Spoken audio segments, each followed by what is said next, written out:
우리가 창세기 1장을 할 때 창세기 1장을 하나님의 자기소개서다라고 얘기를 했죠. 하나님이 뭔가를 창조하신다면 결국 당신을 드러내는 일일 거다. 당신에게 없는 걸 만드시지는 않는다. 그건 마치 우리가 뭘 만들어낼 때 결국 우리 마음속에 있는 걸 만들어내는 거하고 똑같은 거예요. 그러니까 우리 마음에 없는 것이 밖으로 나오지는 않아요. 창세기 2장하고 3장은 뭐라고 그랬냐면 에고의 창조다. 창세기 2장이 사람의 기원에 관한 어떤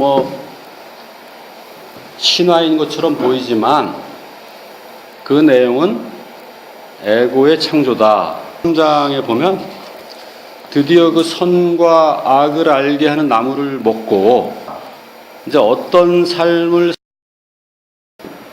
선과 악으로 되어 있는 세계에 들어와서 그 선과 악, 즉 죽음의 세계에서 어떻게 살아갈 건지를 설명하는 거예요. 11절부터는 하나님이 내가 먹지 말라고, 먹어서는 안 되는 그 나무를 내가 먹지 말라고 했는데 네가 그것을 먹었느냐라고 물어보죠. 그죠? 남자가 여자의 핑계를 대죠. 그죠?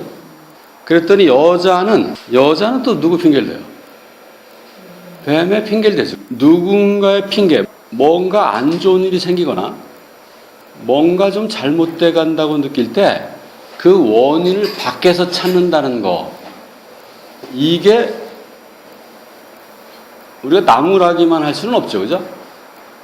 우리가 살아가다 보면 뭔가의 원인을 자기 밖에서 찾는 사람이 있고 자기 안에서 찾는 사람이 있어요. 남 탓하는 사람들은 어떤 사람들이 남 탓을 해요? 찌질한 사람이 남 탓을 하는데 아주 교양 있고 아주 지식이 많고 그런 사람도 남 탓하는 사람이 있어요. 국가 탓을 하거나 사회 탓을 하거나 운명 탓을 하거나 하는 사람이 있다고? 누가 남 탓하는지를 한번 봅시다. 근데 그 사람들이 제법 교양이 있고 아주 지식 있는 사람들도 많아요. 그렇죠? 그러니까 그 사람이 못 배웠다거나 평소에 찌질하거나 이런 사람이 아닌 사람도 남 탓을 하는 경우가 많다고. 자기 안에서 원인을 못 찾으면 밖에서 찾을 수 있죠. 그죠? 그죠? 그거 이해되잖아, 어떻게 보면. 그죠?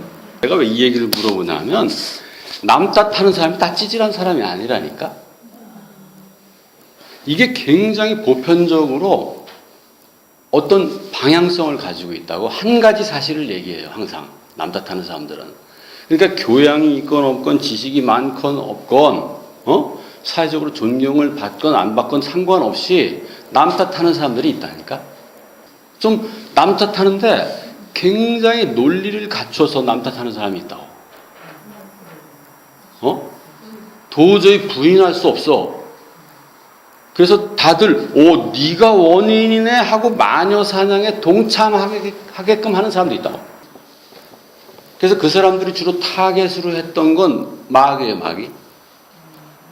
모든 건 마귀 탓이야 라고 해가지고 돈 떼부자 되고 대형 교회를 일으킨 사람이 많아. 지금 이 사람들의 특징은 뭐예요? 그러니까 아주 존경받는 목사부터 아주 찌질한 찌질이까지 다 분포되어 있다니까.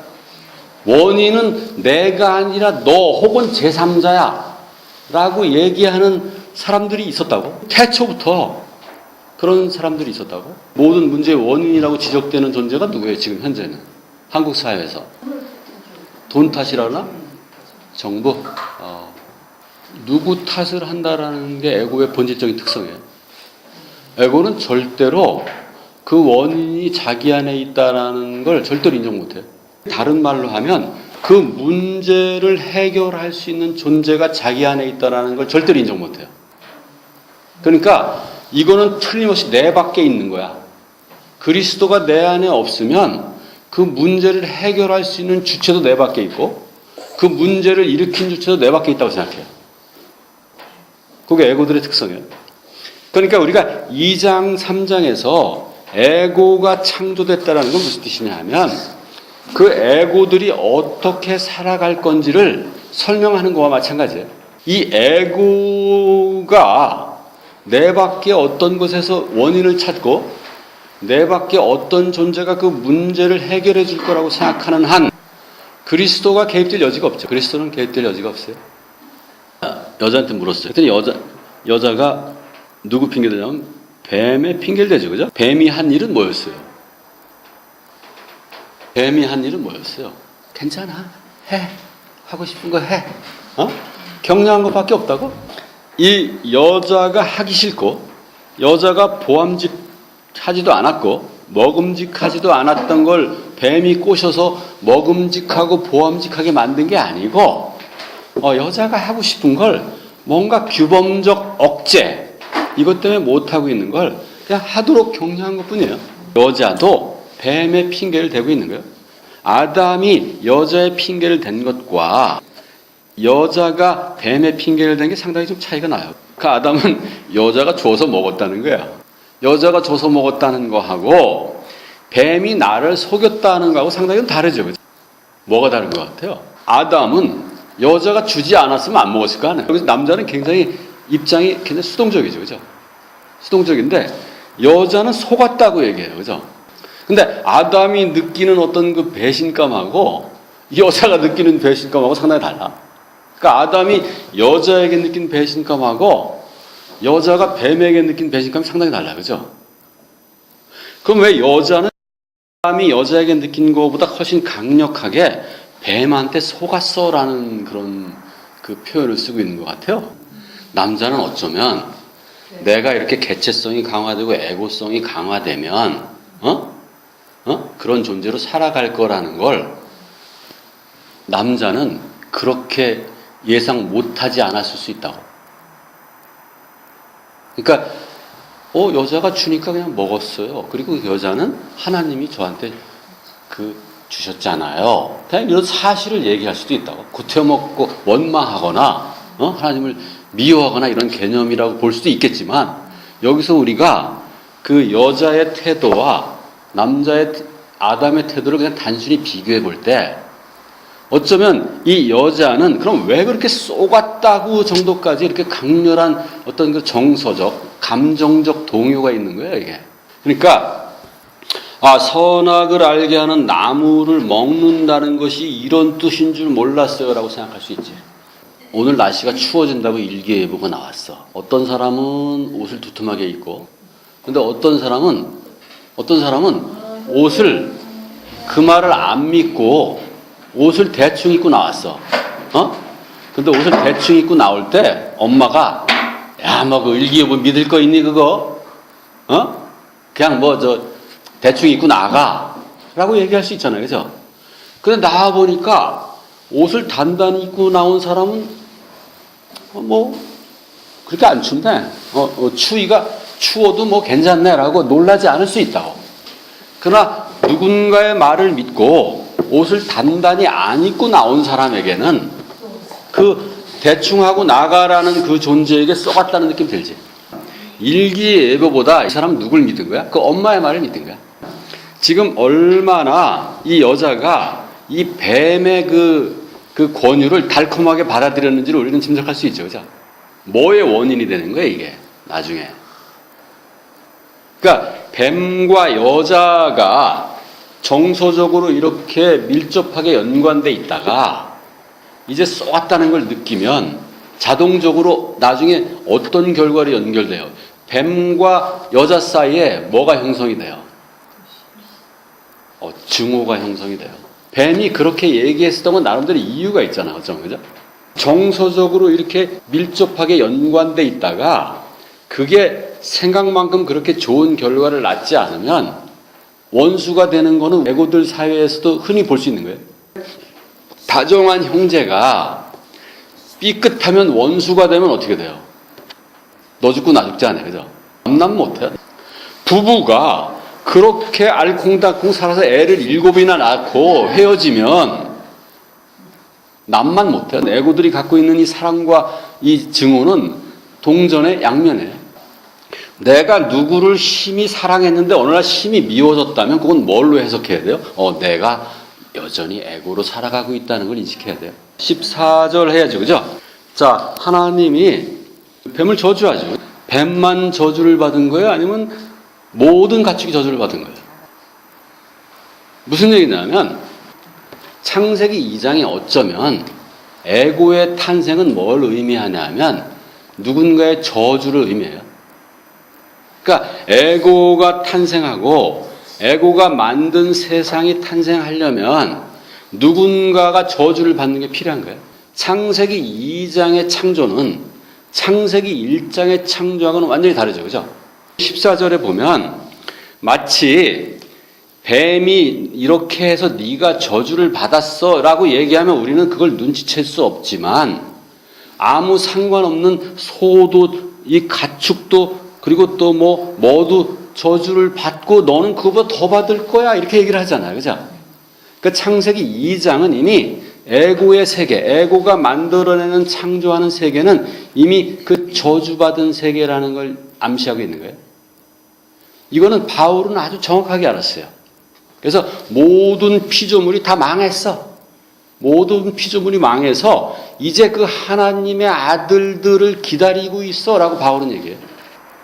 그래서 배로 가고 그리고 뭘 먹어요? 흙을 먹죠. 그죠? 흙을. 그죠? 흙을 먹는 존재가 되죠. 그죠? 누구도 이 뱀을 우리가 아프리카나 이 시골 가면 볼 수 있는 그 뱀으로 이해하는 사람은 없잖아요. 그 지혜의 심볼인 이 사탄으로서의 뱀이 땅을 기어다니고 땅을 먹는다는 건 무슨 뜻이에요, 이게? 그 지혜, 하나님이 만든 짐승 중에서 가장 지혜로웠던 뱀이 이제 땅을 먹고 땅으로 기어다니면서 산다는 건 뭘 메타포하는 거예요? 그러면 이 에고의 세상은 뭘로 다 이루어졌다는 거예요, 기본적으로? 에? 자, 이 에고의 세상은 기본적으로 뭘로 이루어졌냐면 이 지혜로 이루어졌다는 거예요. 지혜로 이루어졌다는 거예요. 근데 이 지혜가 에고의 세상에서는 어떤 역할을 하냐면 그 지혜가 머리에 있지 않고 땅에 있는 거예요. 위에 있지 않고 땅에 있는 거예요. 그러니까 에고들은 어떤 존재냐면 그 아름다운 지혜로 생각하고 살아가는 존재가 아니라 그 지혜는 어디다 묻어버린 거예요? 땅에다 묻어버리고 뭘로 살아가는 거예요, 이제? 감각으로 살아가는 거예요. 그걸 에고라고 하고 그런 존재들이 살아가는 세계를 에고가 만든 세상이라고 해요. 그래서 이 땅 속에 묻혀있는 이 죽어있는 지혜를 뭐라고 그래요, 우리가?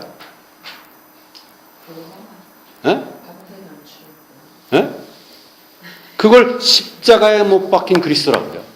우리 안에 못 박혀서 원래 그 지혜로 살아가지 못하는 존재가 이 에고의 주인이 되는 것, 그걸 우리 안에서 그리스도의 부활이라고 그래요. 그래서 더 이상 이 존재가 에고로 살아가지 않고 그 그리스도로 지혜의 존재로 살아가는 것, 즉 하나님의 권능과 지혜로 살아가는 걸 우리 안에서 그리스도가 부활했다고 그래요. 씨가 땅 속에 묻혔다라고 표현해요. 씨가. 그래서 예수님이 이 땅에 처음에 와서 제일 처음에 하신 설교 중에도 제일 먼저 하신 설교가 뭐예요? 씨 뿌리는 자의 비유예요. 그래서 한 알의 씨앗이 땅 속에 묻혀서 썩어서 죽지 않으면 열매를 맺지 못한다라는 설교를 제일 먼저 하세요. 그래서 당신이 그 씨앗으로 땅 속에 묻혔던 존재라는 걸 드러내시는 거예요. 그러니까 십자가 사건은 언제 벌어진 거예요, 이게? 태초에 벌어진 거예요.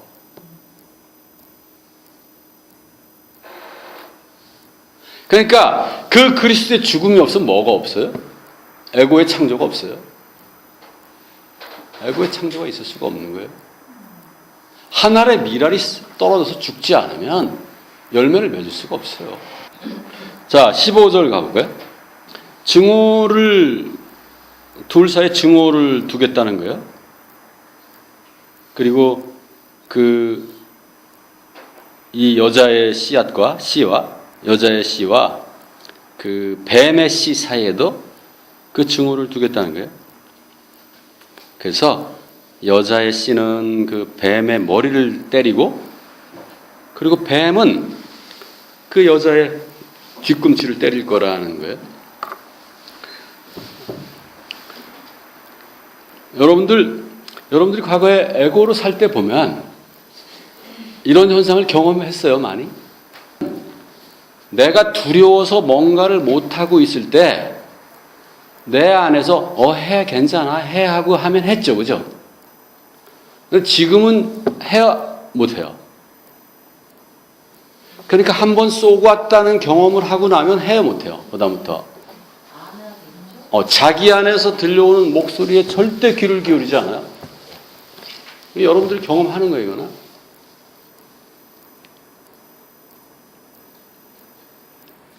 여러분들의 삶이 언제부터 꼬이기 시작했어요? 이제까지 여러분들 이렇게 살 때 보면 한번 돌이켜 보세요. 언제부터 꼬이기 시작했어요? 내 안에 목소리를 듣지 않을 때부터. 내 안에 목소리를 들을 때 그 목소리를 거부할 때부터 여러분의 삶은 꼬이게 돼 있어요.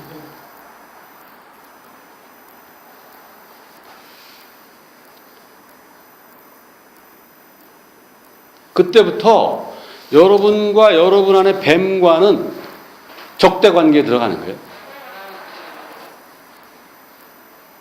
이거는 여러분들이 경험한 거예요, 다. 그러니까 우리가 우리 안에서 들려오는 그 목소리를 믿음으로 받으면 그게 그리스도의 지혜가 되고, 그걸 적대감을 가지고 부정하면 그게 사탄이 되는 거예요. 그래서 여러분들의 삶은 언제부터 꼬이기 시작했어요? 여러분 안에 들리는 그 지혜의 목소리를 여러분들이 적대하기 시작하면서 꼬이기 시작했다고. 아마 되는 일이 없었을 거예요, 아마. 내 안에 들리는 목소리에 언제까지 여러분들이 적대적이었어요? 그리고 끊임없이 내 밖에 들리는 목소리에 귀를 기울여 여기저기 기웃거리고 다녔잖아요, 이제까지. 여러분들이 다 그렇다고? 여러분들이 그걸 멈춘 때가 언제예요? 여기저기 거지 새끼처럼 동냥질하고 다니던 때가, 그걸 멈춘 때가 언제예요? 지금도 하고 있는지도 모르겠지만. 내가 이때부터는 내 밖에 목소리에 귀를 기울이지 않아 라고 딱 정해놓지 않으면 여러분 다시 그 길 또 간다고? 내가 이 얘기를 안 할 때는 여러분들이 아무도 거지 새끼처럼 안 살 거예요. 그러나 이 얘기를 하고 있는 동안에 여러분들의 누군가는 그 거지 새끼처럼 살아가고 있다고. 자기 안에 들려오는 그 그리스도의 목소리를 적대하면서 살아가고 있다고. 내 안에 그리스도가 있을 수가 없어. 그 목사님이 그리스도지. 그 양반이 무슨 진리를 주겠지. 그렇게 거지 새끼처럼 살아가는 거예요. 그러면 어떤 일이 발생해요? 그 그리스도는 여러분들을 끊임없이 넘어뜨린다고. 여러분들 발뒤꿈치를 문다고. 되는 일이 없다니까? 인생이 고달파져 아주 고통스러워진다고.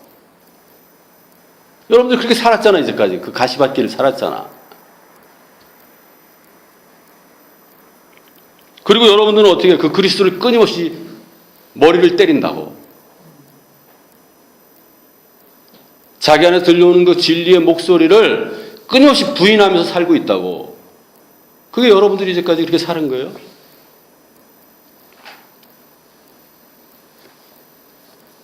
그럼 이게 언제 해결돼요? 여러분들이 여러분 자신 안에 있는 그리스도를 향해서 믿음을 회복하고 그 목소리에 귀를 기울일 때 여러분들의 삶은 이제 똑바로 굴러가기 시작한다고. 자, 16절 읽어볼래요, 누가? 이 에고의 삶은 뭐냐 하면 두 가지예요. 첫 번째는 고통이 증가돼요. 멀티플라이는 뭐예요? 곱셈으로 증가해요, 곱셈으로. 덧셈으로 증가하는 게 아니라니까.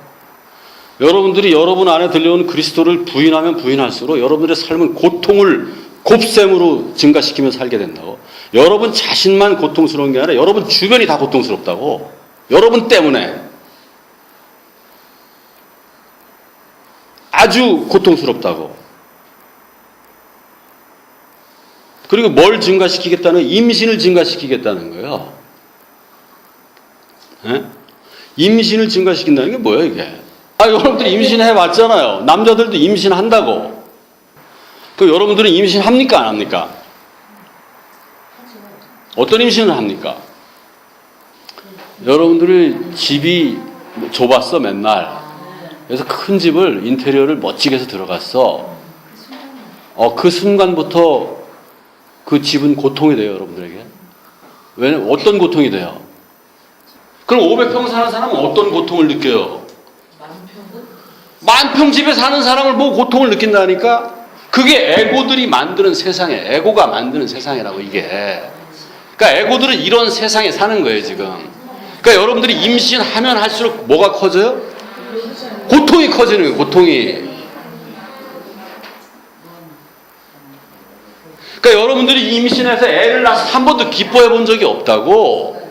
언제만 기뻐요? 임신할 때만 기뻐요. 임신할 때만. 그래서 자꾸 애를 낳는 거야 사람들이.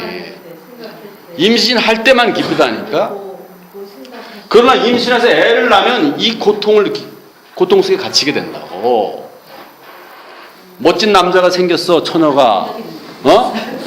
멋진 남자가 생겨서 처녀가. 이상형이야 이상형. 그래서 처녀가 그 남자한테 결혼을 해서 자기의 몸과 마음을 다 바쳤다고. 근데 어느 날 어떤 남자를 봤는데 이게 진짜 이상형이야. 그때 느끼는 고통이 뭐예요? 내가 이 지금 125평짜리에 갇혀있지만 않았더라면 내가 500평짜리의 집에 살 수 있는데 내가 이 왼수 같은 이 125평 때문에 내가 고통을 겪는 게 되는 거라고. 아니 125평짜리에 살아봤어야지 한 번이라도. 여러분들이 그럼 여러분들은 왜 맨날 125평짜리에 못 살고 찌질한 25평짜리에 사는 거예요? 임신을 안 해. 임신을 요새는 사람들이 임신 자체를 안 해. 왜 안 해? 괴로울까봐 사람들이 임신을 안 한다고. 그래서 내가 애들만 만나면, 여러분들 만나면 맨날 하라는 게 뭐야? 임신하라고 하는 거야 맨날. 목표를 정해서 꿈을 꾸세요. 늙었어도 꿈을 꾸세요. 이 고통을 느껴야 된다고. 에고들은 고통을 느끼면 느낄수록 그리스도의 부활이 가까워진다니까. 요새 에고들은 야가 빠져가지고 임신도 안 해. 그건 그 안에서 그리스도의 부활이 언제 일어나겠어 도대체. 요새는 애들도 꿈을 안고 애들도. 근데 에고로 살면 꿈을 꿔서 자꾸 임신을 하고 자꾸 애를 낳고 또 고통을 겪고 그러는 거예요. 자꾸 그렇게 하다 보면 이제 그리스도의 부활이 일어나는 거야. 그러니까 애나 늙은 어른이나 목표를 가져야 돼요. 여러분들이 에고로 살고 있는 동안은 그 목표를 가져야 된다고.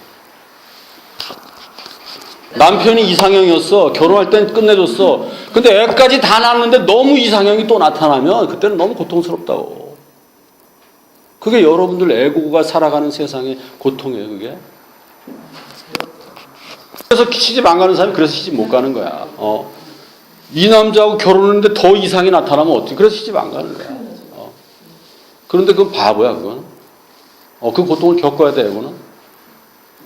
그 고통을 겪지 않으면 그리스도의 부활은 일어나지 않는다.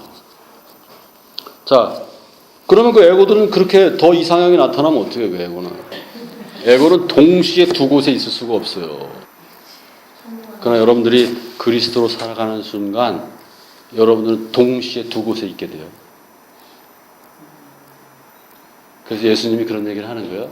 야, 내가 돌봐야 될 무리가 너 말고 또 있어 라고 얘기하는 거예요. 요한복음에 보면. 여러분들이 그리스도로 살아가지 않으면 이 에고가 만든 세계에 갇혀 있으면 여러분들은 엄청난 고통을 느끼게 돼요. 계속 임신하고 출산할 때마다. 그래도 자꾸 임신하고 자꾸 출산을 해야 돼요. 그 고통을 절절히 느낄 때쯤 그때 여러분 안에서 그리스도의 부활이 일어날 거예요.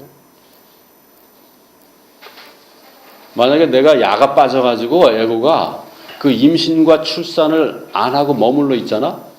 그럼 여러분들의 그 여러분 안에서 그리스도의 부활은 영원히 오지 않아요? 영원히 오지 않아요? 그러니까 좋은 부모는 뭐예요? 좋은 선생은 자녀들이 자꾸 임신하고 출산할 수 있도록 격려해 줘야 돼요. 무슨 얘기인지 이해돼요? 자꾸 임신하고 자꾸 출산을 해야 돼요.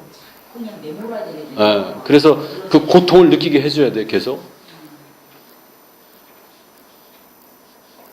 그거 안 하면 나중에 엄청난 후과가 있어요, 후과가. 부모와 자식, 선생과 제자는 그런 관계로 만난 거예요, 원래. 만약 애를 부모로서 그 역할을 애한테 하기만 하면 그 부모가 세상의 관점에서 아무리 나빠도 그 부모는 역할을 한 거예요. 근데 세상 사람들이 그 부모를 아무리 존경해도 그 애가 그 역할을 못하게 하면 그 부모는 엄청난 후과를 당하게 돼요. 여러분들의 부모를 판단해 보세요. 여러분들의 부모는 어땠어요? 여러분들의 부모는 여러분들에게 그렇게 했습니까? 여러분들이 끊임없이 욕망을 추구하고 끊임없이 임신하고 출산하도록 격려했습니까? 여러분들의 부모는?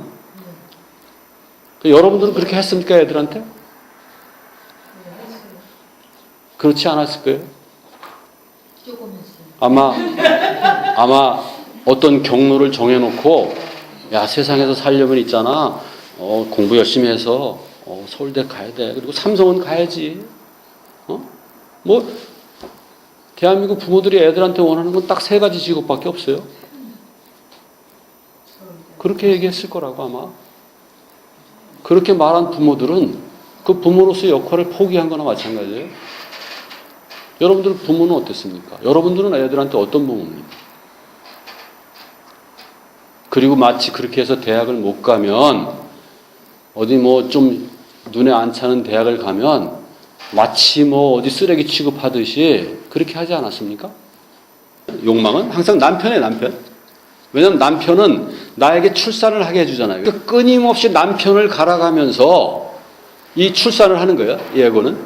모든 에고들은 끊임없이 누가 나를 임신시켜 줄 게 없나. 그래서 끊임없이 임신한다고. 그래서 그 에고가 어떤 걸 임신하고 있는지는 나중에 뭘 봐야지 알아요? 애를 보면 알아. 애를 보면. 남편은 몰라. 이게 누굴 남편, 어떤 남편을 임신했는지, 어떤 남편의 씨를 임신했는지 애를 보면 안다고. 어떤 에고들은 나는 정말 멋진 남편을 씨를 내가 임신했어 라고 구라를 치지만 나중에 애나 보면 안다니까. 결과를 보면 안다고. 어떤 남자를 임신했는지 결과를 보면 알아. 우리가 어떤 에고를 바라볼 때 제일 고통스러운 게 뭔지 아냐고. 아니 아무것도 임신 안 했는데 열심히 지금 뭘 준비하고 있어. 애 용품을 준비하고 있다고. 아무 씨도 심어놓지 않았는데 여름에 밭에 나가서 밭을 갈고 있다니까. 아무 씨도 심지 않았는데 공부를 열심히 한다고. 그리고 가시와 엉겅퀴가 잔뜩 맺었는데 그걸 추수 맺었다고 한다고. 그거를 저건 먹을 수 없는 걸 가을에 추수라고 해가지고 손에 쥐고 있다니까. 근데 걔네들이 삼성이나 현대나 LG 가면 첫 해에 30%가 그만둬요. 그리고 3년 안에 70%가 그만둬요. 근데 그렇게 하라고 애들이 공부 열심히 하라고 고등학생들을 다 같이 나오고. 그러니까 뭘 심어야 될지도 모르고 이게 먹을 만한 걸 심었는지도 모르고 심지어는 가시와 엉겅퀴를 손에 쥐고서 나 추수했어 라고 하고 있다고.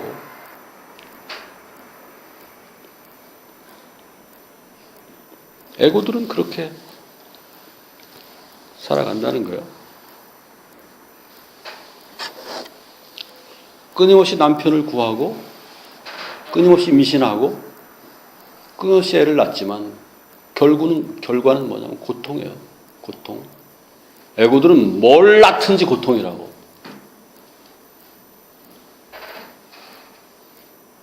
에고들은 뭘 낳든지 고통이에요. 자, 남편이 너를 지배하게 되고 이게 무슨 뜻이죠? 여자라는 에고는. 이건 뭐예요?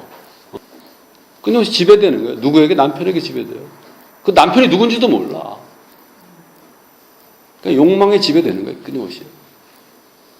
큰 집을 갖고 싶으면 그 큰 집이라는 남편을 임신하고, 뭐 맛있는 게 먹고 싶으면 그걸 임신하고, 뭐 우리 애가 뭐 좀 남보기에 그럴듯해 보이는 걸 탐이 나면 그걸 또 임신하고. 끊임없이 그 욕망에 지배되는 삶을 살아간다는 거예요, 에고들은. 그리고 그 욕망을 슬픔과 고통으로 낳는 거예요.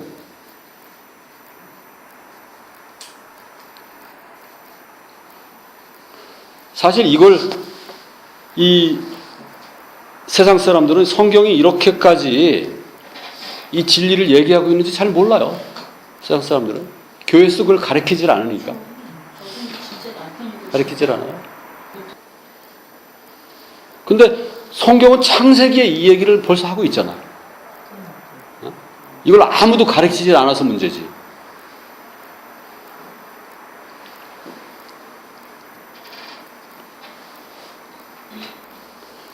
현대 교회, 특히 한국 교회가 얼마나 잘못되어 있는지, 현대 자본주의의 뿌리는 어떻게 보면은 이 건전한 근로의식이거든요. 현대 자본주의는 건전한 근로의식, 그 건전한 노동을 통해서 하나님께 다가간다는 이 건전한 근로의식이 현대 자본주의의 뿌리라고. 근데 우리나라 교회는 이걸 어떻게 가르치냐면 수고하는 걸 마치 무슨 죄 지은 거라고 가르쳐요. 얼마나 잘못되어 있는지.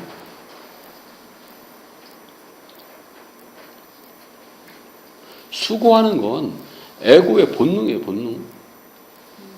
끊임없이 임신하고 출산하고 그 고통을 겪는 건 에고의 본능이라고. 에고의 본질적 의미예요. 본질적 가치예요, 그거는. 그러니까 우리가 에고로서 이 에고들의 세상에 살 동안에는 우리는 이 끊임없이 수고하지 않으면 안 돼요.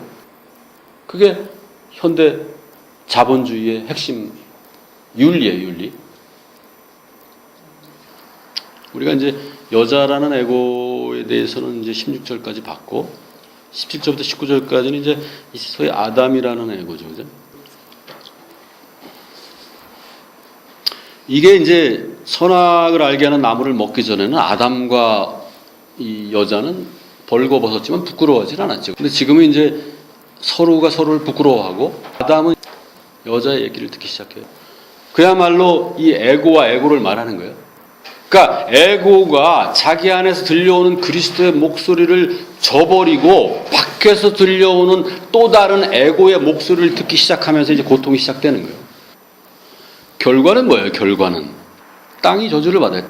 창세기 1장은 땅이 축복받는 거잖아요. 근데 창세기 1장 1절은 어떻게 시작해요? 땅이 형태가 없고 공허하고 어둠이 그 깊음 위에 있잖아요. 그죠?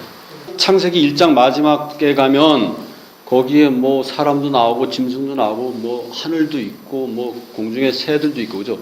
굉장히 축복받은 땅이 되죠. 그죠? 자, 창세기 2장과 3장은 뭐예요, 그러면? 창세기 2장과 3장은 에고의 탄생이라고 얘기했잖아요. 그죠?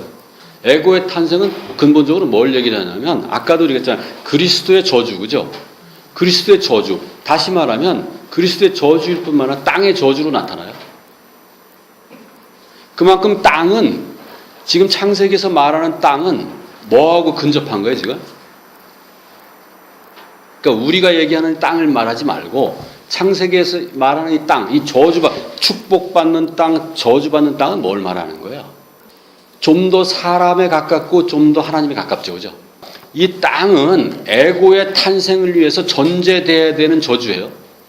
그러니까 씨앗이 땅 속에 묻히면 우리는 그 씨앗이 저주를 받았다고 얘기를 하기도 하지만, 그 저주받은 씨앗을 품고 있는 땅을 저주를 받았다고 얘기하기도 해요. 그러니까 이 땅이 나중에 요한계시록 가면 어떻게 변해 있어요? 새 땅으로 변해 있고, 그 새 땅에 누구의 이름이 있어요? 이스라엘 12부족의 이름과 예수님의 12제자의 이름이 붙어 있잖아요. 그죠? 그러니까 이 땅은 뭐예요? 나중에 그 사람, 하나님과 같이 동거하는 그 존재로 다 변할 땅이에요. 그 땅이 그렇게 위대한 존재로 변하려면 지금 어떻게 돼야 돼요? 지금 저주를 받아야 돼요. 그러니까 저주 없이 나중에 축복은 오지 않아요. 그러니까 모든 축복은 저주를 전제로 한다고. 내가 뭐 이렇게 하고 그러면 어느 날 축복이 딱 올 것 같죠? 저주 없이 축복은 절대로 오지 않아요. 심고 썩혀서 죽여서 나중에 풍성한 수확을 거두는 이 법칙을 우리는 능수능란하게 사용할 줄 알아야 돼요. 그러니까 저주가 오면 바로 우리가 뭘 했다는 걸 아는 거예요, 지금? 아, 우리가 위대한 씨앗을 심었다는 걸 아는 거예요. 하나님이 1장에 위대한 창조를 하자마자 왜 2, 3과 3장에 저주가 오는지 우리는 눈치채야 돼요, 빨리. 그러니까 여러분들이 위대한 창조를 결심하면 결심할수록 그 곧바로 이어서 위대한 저주가 시작된다고. 자, 그래도 여러분들은 위대한 창조를 할 겁니까? 하세요. 그리고 그 위대한 창조를 하고 바로 위대한 저주가 올 때 그걸 기쁨으로 받아들여요. 기쁨으로 받아들여요. 왜냐하면 여러분들이 기쁨을 받아들일 이유가 뭐냐 하면 여러분들이 그 위대한 창조를 했을 때 모든 건 다 이루어진 거예요. 이미. 봄에 가을의 추수를 생각하면서 봄에 씨앗을 심었을 때 이미 그 추수는 이루어진 거예요. 아껴뒀던 씨앗을 땅 속에 그 심고 나서 그 이튿날 여러분들은 뭐예요? 밥을 굶어야 되잖아요. 그죠? 밥을 굶을 때 여러분들은 뭘 알 수 있는 거예요, 이제? 여러분들이 뭔가를 심었다라는 걸 알 수 있는 거예요. 그리고 그 심었다라는 걸 믿음으로 가을의 추수로 받아들이지 않으면 안 돼요. 가을의 추수에 대한 증거는 뭐예요? 여러분들이 지금 굶는 거예요. 굶음이 없다면 가을의 추수는 없어요. 왜냐하면 여러분 심지 않았기 때문에 그래요. 심지 않았으면 고통스럽지 않아요. 나는 고통스럽지 않아요. 그러면 지금 심으세요. 그럼 내일 고통스러울 거예요. 이걸 여러분들이 능수능란하게 사용하기 바라요. 그게 뭐예요? 이게 지금 제가 얘기한 이게 뭐예요? 이게 하나님의 창조 원리예요. 그리고 여러분들이 그렇게 이 세상을 창조해가면서 살아야 될 원리인 거예요. 창세기라는 건 뭐냐 하면 우리에게 하나님이 그 사랑하는 자녀들에게 얘들아 너는 창조자로서 창조의 기술을 마음껏 펼치면서 살아가야 돼 라는 얘기를 지금 하고 있는 거예요. 하나님은 지금 창세기에서 창조자로서 살아가는 게 뭔지를 우리에게 가르치고 있는 거예요. 지금.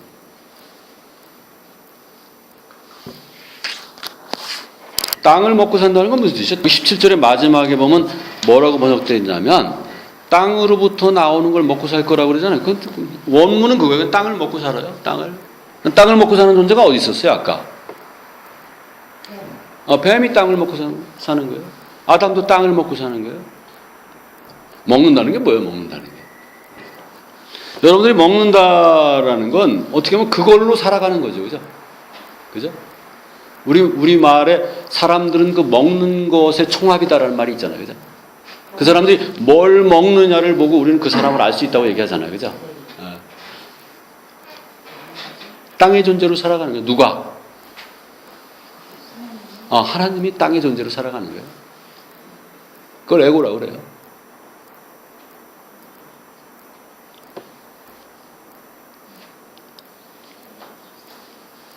하나님이 땅의 존재로 살아가는 것, 그걸 에고라고 그래요. 내가 항상 경고하잖아요. 그죠? 한 번 심으면 절대 그 땅을 뒤집지 말라고 얘기하잖아요. 그죠? 근데 에고들은 그렇지 않아요. 심었어. 근데 내가 오늘 아침에 굶었어. 그럼 바로 그 땅에 씨앗을 캐가지고 그걸 가지고 어떻게 해먹으려고 일단 캔다고. 그리고 버리는 거야. 그럼 심은 것도 사라지고 가을에 추수도 사라지고 다 사라져 버린다고. 그리고 또 다른 걸 심어. 근데 그때 또 굶거든. 그럼 그걸 또 파. 그 짓을 가을까지 한다고. 그게 애고들의 삶이에요. 심고 싶어도 심을 수 없을 때가 와요. 더 이상 심을 필요도 없는 존재가 이 시간과 이 공간에 있을 필요는 없는 거 아니에요, 원래. 심을 때가 있고 거둘 때가 있어요. 항상 심을 때와 거둘 때는 그게 길지가 않아요. 심을 때도 딱 2주 정도 된다고. 거두는 것도 딱 2주예요. 그거 넘어가면 곡식이 상하든지 곡식이 들려물든지 한다고. 그러니까 항상 심을 때와 거둘 때를 분별해가면서 살아야 된다고. 그러니까 지금이 심을 때인지 거둘 때인지 잘 살펴보라고. 그리고 심을 때 심어야지 그 때를 놓치면 심을 수가 없다고. 심어봐야 아무 성과가 없다고. 여름에 심으면 무슨 의미가 있어? 가을에 심으면 무슨 의미가 있어? 겨울에 심어? 겨울엔 심을 수도 없다고. 그게 세상의 이치라고. 예고의 이 세상의 이치라고.